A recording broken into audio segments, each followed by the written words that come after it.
break it, and it's like waving a red cloth in front of the bull. The bull does, and you're like, oh well. And so there's Johnson, right? What are they going to do to Johnson? Well, they're going to do the thing that Congress is allowed to do, which is to say impeach Andrew Johnson. And so impeachment is in the Constitution. There are a couple of ways to remove the president from office. There is a clause in the Constitution that says if the president's incapacitated, he can be removed. It's really vague, and I guess it was intended if like the president falls down a flight of stairs, fractures his skull, goes into a coma or something. He just can't do his job. And that was clarified in the 60s after the assassination of Kennedy, because they worried, like, what if Kennedy had lived but also been like in a coma? And we didn't really know what to do. So they passed, I want to say it's the 25th Amendment, which specifically has a bunch of stuff in it about like, if the president's incapacitated, you can get a bunch of doctors, and if the doctors all agree that he'll never be able to do the job again, then there's a process by which the Congress can like agree, and then we remove the president, the vice president becomes president. This is for like, again, if the president gets like, what if he has a stroke? What if he's in a car accident? When George W. Bush like had a couple surgeries when he was president, so they have a thing where they can actually sign a piece of paper that will temporarily make the vice president the president while you're under surgery and anesthesia. Because obviously, if you're under anesthesia, you can't do the job, you're all out of it, right? So that we did that in the 20th century because it might be, we needed clarity about that, right? And so I mean, if the president gets shot, is dead, dead is dead. But like, what's incapacitated mean, really? The other thing that's in the Constitution is impeachment. It was intended by the Founding Fathers for the Congress to have this sort of check on the president's power, right?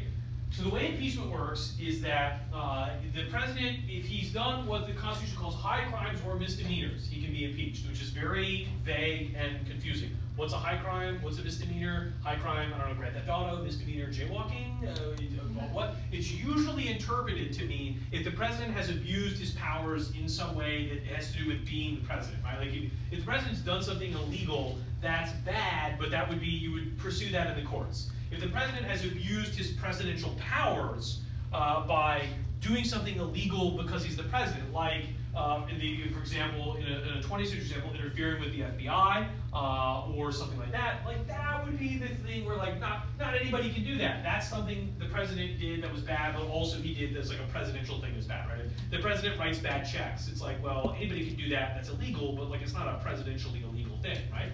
And so it's very vague, no one's really sure how that works out, right? But if the president has done something, the House of Representatives can pass what's called articles of impeachment. They pass a law that says, we think the president's done a bad thing, here's what it is, here's why we think it's bad, and we think the president should be removed as a result. And if that happens, the president is impeached. That's what the term means. It's not, removed is the punishment for impeachment. It's sort of like going on trial, where going on trial is the impeachment, then the like jail is the punishment, right? And so impeachment is the process. Do they vote on that? The House of Representatives votes to pass the articles, yeah. And a majority of the House has to agree that the president did the thing is bad enough, and also he should be removed as a result. Then, if that's true and you had been impeached, it's sort of like being charged with a crime by the police. Then you go to court, right? The police say, we think you shot this guy. Then you go to court and we have a trial, right? And the Senate is the court. In the Senate, everybody, it's a normal trial. The Chief Justice presides over the trial like a regular trial. You have opening statements. The president can have lawyers. The Congress appoints people to oversee the process, which can be members of the House, other people, or senators. And the trial goes like a regular trial. Opening statements, they call witnesses, compel testimony, introduce evidence. And at the end of the whole thing, you have closing arguments, and then the entire Senate votes. And if 2/3 of the Senate votes that yes, you did the stuff, and yes, the stuff is bad enough to merit you being removed, then you are not president anymore. And so it's generally considered to be a fairly high standard, right? And so that's what they do to Johnson. The Republicans have been waiting for this chance. The tenure of office bill gave it to them. And they go after him with every weapon at their disposal. Johnson has attacked the rights for African Americans. He's declined to enforce the 14th Amendment, the 13th Amendment. He's supported Southerners and Confederates. He doesn't enforce the Ironclad Oath. There's the thing with the pardons and the tenure of office bill. The problem with impeachment is that it's impossible to, it's inevitably a political process, right? Inevitably, one party's going after the president from another party, because of course they are.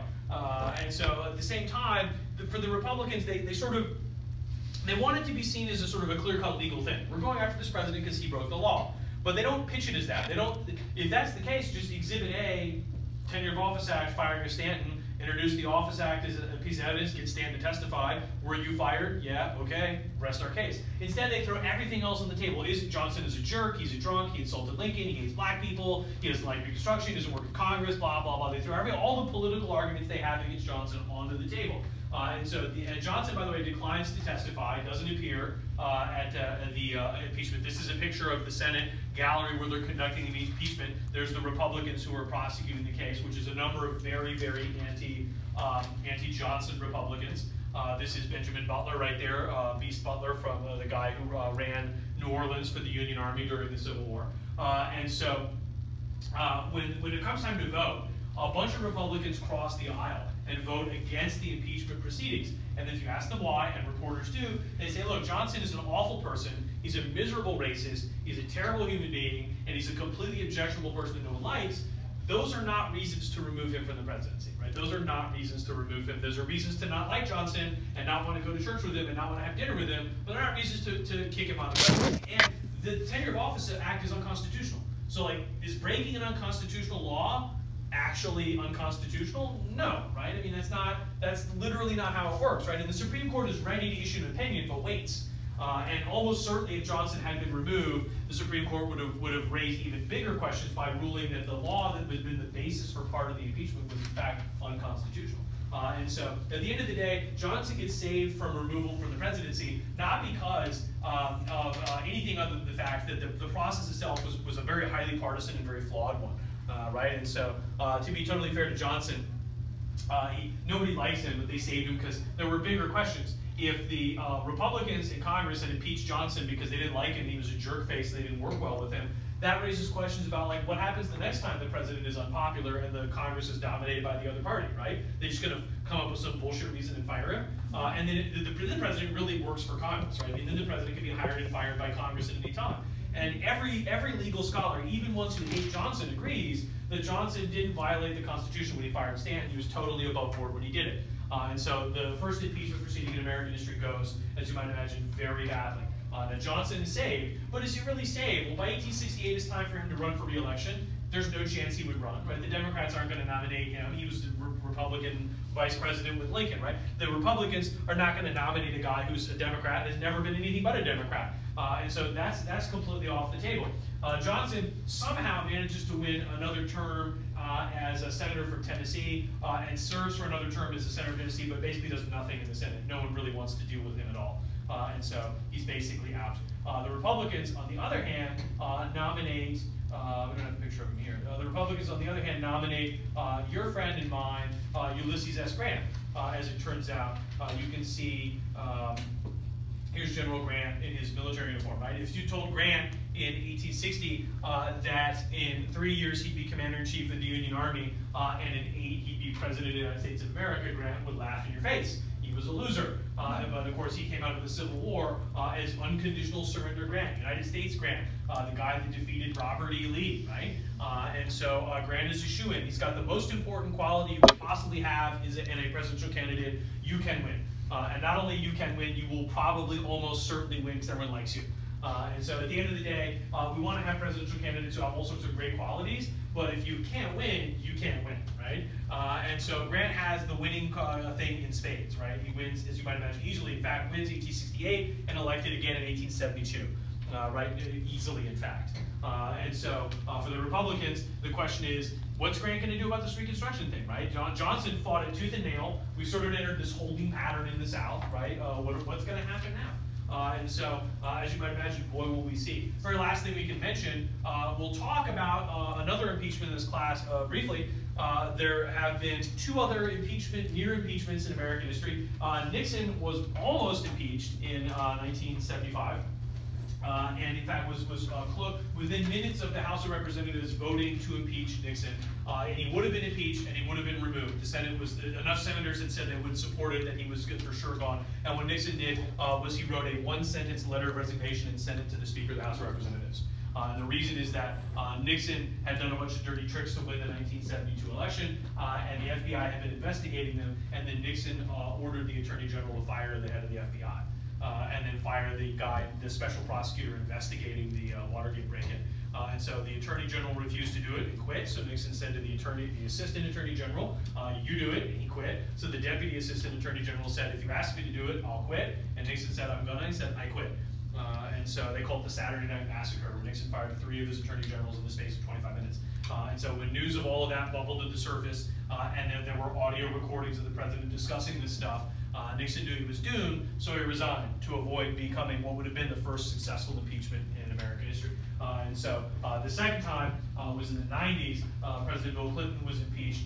In his case, he was being investigated related to a sexual harassment scandal that had occurred when he was governor of Arkansas, involving a woman named Paula Jones. State troopers brought her up to the hotel room that Clinton was staying in, where she later alleged that he sexually harassed her.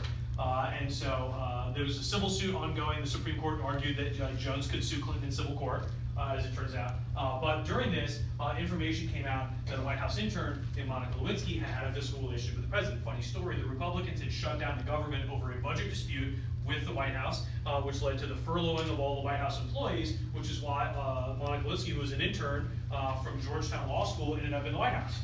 And so she's had a relationship with the president a few times. They had sexual encounters in the White House broom closet, which no longer exists because they took the door out and put drywall over it, as it turns out. And so she was guilty about it. He's older, he's married, here's her boss, and she's the president. She called her friend Linda Tripp. And Linda Tripp, in what I would describe as literally the worst possible thing a human being could do, recorded the phone conversations and then turned them over to the lawyers investigating the Paula Jones. And so they asked Clinton about Monica Lewinsky, and he lied, which is, on the one hand, lying is bad. On the other hand, I don't know that I've been under oath. I had an affair on my wife either. But having said that, they got Clinton, they impeached him for lying. They said he lied under oath. And it was a quite tough call because he lied under oath about having an affair, not like selling secrets to the Russians, right? I mean, and it's like, would anyone admit doing that? But the same thing happened as what happened with Johnson. A number of Republicans voted against the impeachment, and when asked why, they said, look, Clinton is a terrible guy, and he's a shyster, and he cheats on his wife, and he's a scumbag. But if you remove him for, if you remove a president for lying about an affair, like what's next, right? Like the Congress is going to remove every president they don't like, and so impeachment is maybe seen as it's sort of like a nuclear bomb in that if you use it, it's really good at fixing a problem, but also creates a large number of other problems. And there's probably a better solution. You know, when I have a moth in my house, I'm not going to burn my house down. I'm going to go get like a fly swatter. And so if you're the Congress and you want to deal with the president, the resort to impeachment is sort of like, well, we have a problem, get the nukes, right? And it's sort of seen as being like a difficult and very problematic solution. So when we get together on Monday, we will talk about the Grant's presidency briefly. We'll talk about the backlash white Southerners are going to carry out against Reconstruction and how successful it will be, and the inevitable fate of Reconstruction at the end. Then we'll talk about, as it turns out, the Indian Wars, the Great Plains, and some other stuff as well. So if you have any questions, let me know. Otherwise, we'll see everybody next week.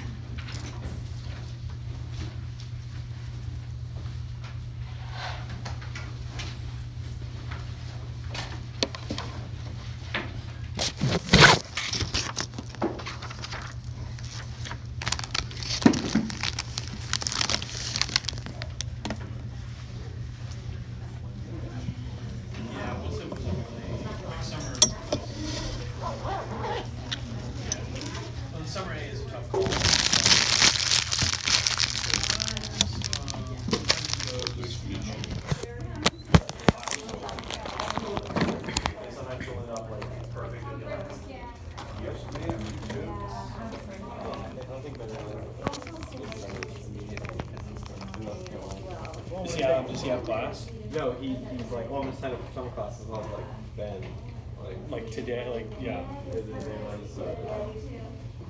Can I help you? Which chapters am I supposed to be reading right now? The one that we are currently involved in, I will tell you. Absolutely, we'll see you next time. It's like, what should I read now until Monday? I used to have the numbers memorized, but now I don't because they changed them. We're definitely in 15. Yeah, and then we're going to do next time is we're going to do. Should read all of 15? Yeah, we're going to do 15. We're going to do 15 all the way to the end because that's the last thing I'm going to talk about before we change topics. And then the next thing we're going to talk about is we're going to do this part. So read this until Monday, and then Monday we'll read this. And then Monday we're going to do like a little bit of this, and we're also to do that. And so just like those two sections really. And then for Monday, that would be where I would want to be at the end of Monday, is finish with this chapter and then those two things. And then the next thing we're going to do is 17 and 18. That would be Wednesday, but it's 4th of July, so it'll be the Monday after. Okay. I might check with you again, triple check. Yeah, it's okay. no problem. It's no problem. Awesome. If you want to do it class by class. Yeah, I'm just trying to figure out what I'm supposed to do like now. So I'm just supposed to read all of 15.